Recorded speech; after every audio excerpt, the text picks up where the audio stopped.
brothers and sisters, and thanking once again to what I love. ఈ programme పెట్టడానికి main కారణం ఏమంటే మనకు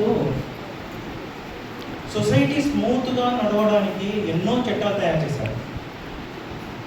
కానీ ఆ చట్టాలు కేవలం బుక్కుల్లో పేపర్ల మీదనే ఉండిపోతున్నాయి, కానీ ప్రజల వరకు చేరడం లేదు, దాన్ని ఫుల్ఫిల్ కావడం లేదు, ఏ ఫుల్ఫిల్ కావడం లేదు.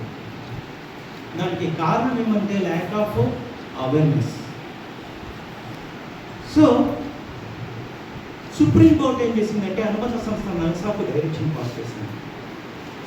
మీరు త్రూఅవుట్ ఇండియాలో ఏదైతే చట్టమో అవేర్నెస్ సరిగా లేదో, ఈ చట్టం వలన ఎవరికైతే రెమెడీస్ అందడం లేదో, ఈ చట్టాల వలన మనం ఎందుకు క్రియేట్ చేస్తున్నాము, ఎందుకు దీన్ని చట్టాలను మనము తయారు చేస్తున్నాము, ఆ తయారు చేసిన దాని వలన సఫలీకృతం ఎందుకు కాకుండా ఉంది, దీనిని మీరు ఒక ఇన్వెస్టిగేట్ చేసేసి దానికి తగ్గట్టు మీరు లైన్స్ తీసుకోండి. నల్సా ఇన్వెస్టిగేషన్ లైన్స్లో ఏంటంటే అవేర్నెస్ తక్కువ ఉంది ప్రజలలో, కనుక ఆ అవేర్నెస్ కల్పిస్తే బాగుంటుంది అనే ఉద్దేశంతో నల్సా వాళ్ళు ఏం చేశారంటే ఆల్ స్టేట్ సల్సా వాళ్ళకు